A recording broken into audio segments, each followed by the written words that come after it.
Kuram tradinga interesantam gan negribas biežāk noslēgt treidus pozitīvi, tomēr ne jau visi saprot, kā notiek cenu svārstības.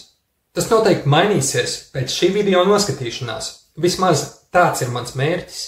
Vai esi kādreiz meklējis informāciju par to, kādi notikumi izraisījuši ievērojamas cenu izmaiņas?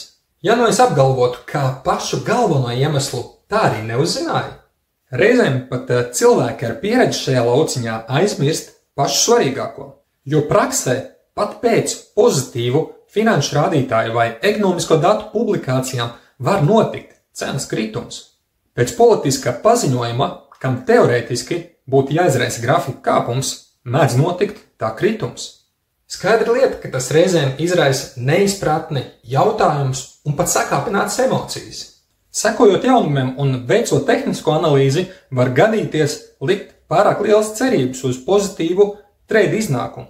Daži pat apgalvo, ka nav vērts atvērt treidu, ja neesi pārliecināts, ka tajā nopelnīsi.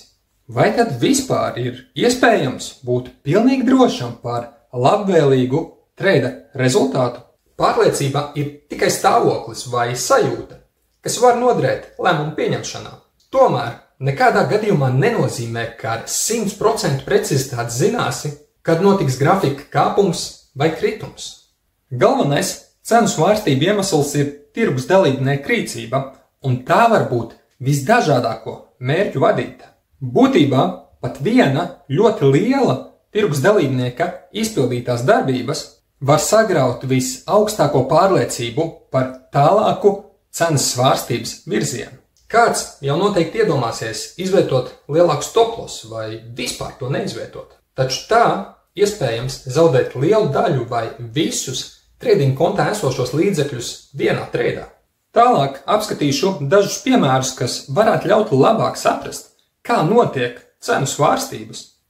Iedomāsimies, ka izvēlētā finanšu instrumenta cena šobrīd ir 100. Lai tā pieaugtu līdz 101, kādam ir jāpērk par cenu 100. Nākamā lētākā pirkšanas cena ir 101, un arī par to kāds pērk. Tāpēc cena pieaug līdz 102. Par cenu 102 cits tirgus dalībnieks jau ir izvietojis pārdošanas orderi, un cena atgriežas pie 101. Sniegtais piemērs bija maksimāli vienkāršots, un tajā netika ņemts vērā pirkšanas un pārdošanas apjoms, kā arī spreds, lai virspusēji paskaidrotu, kā tirgus dalībnieku rīcība var ietekmēt grafikas svārstības. Cenas izmaiņas notiek, kad izveidojas disbalanss starp pircējiem un pārdevējiem, apjoma izteiksme. Tas praksē varētu izskatīties apmēram šādi.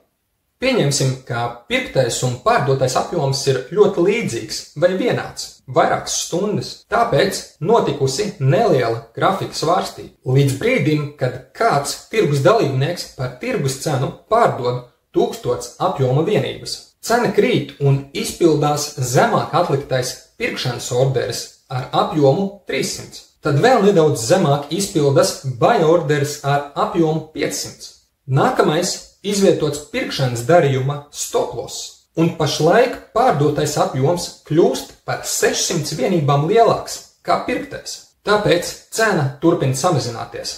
Zemāk izpildās atliktie pirkšanas darījumi ar apjomu 200 un 400, kas izlīdzina par tirgus cenu pirkto un pārdoto apjomu. Kāpumi vai kritumi grafikā notiek līdz pirktais un pārdotais apjoms ir balansā.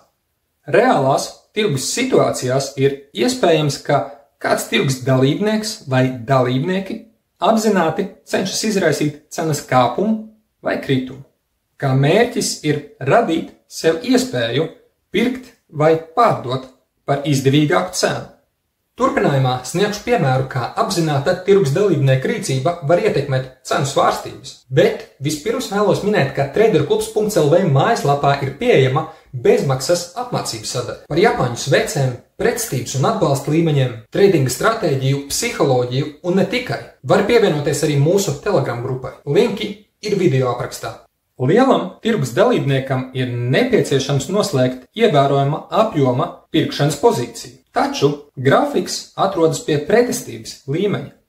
Pārdot visu uzreiz par tirgus cenu ļoti iespējams būtu neizdevīgi, bet pacenšoties palielināt pircēju īpatsvaru, situācijā ir potenciāls kļūt pateicīgākai. Kā to izdarīt? Pērkot par aktuālo tirgus cenu ar daudz zemāku apjomu kā lielajai pozīcijai, kuru nepieciešams noslēgt, lai pārbaudītu tirgus likviditāti. Izrādās, tā nav pārāk augsta, tāpēc izdodas grafiku pavirzīt virs pretestības līmeņa. Atliek vienīgi visu pārdot par tirgus cenu un cerēt, ka būs uzradušies vairāk pircēju, kā brīdī, kad grafiks atradās pie pretestības līmeņa. Ņem vērā, kā sniegto piemēra mērķis bija tikai paskaidrot, kāpēc notiek cenu svārstības, un aptuveni ilustrēt, kā tās var notikt reālās tirgus situācijās. Mazumtirdzniecības treideriem, kā tev un man, likviditāti un ātru treidu izpildi nodrošina brokeru kompānija vai kriptovalūtu birža. Uzsākot treidot, ir svarīgi izvēlēties licencētu brokeru kompāniju vai uzticamu kriptovalūtu biržu. Links uz to sarakstu ir video aprakstā. Ko iespējams secināt, saprotot, kā notiek cenu svārstības?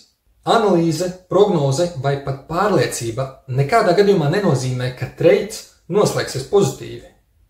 Galvenais cenu svārstību iemesls ir tirgus dalībnieku rīcība, kas var būt ļoti dažādu mērķu vadīta.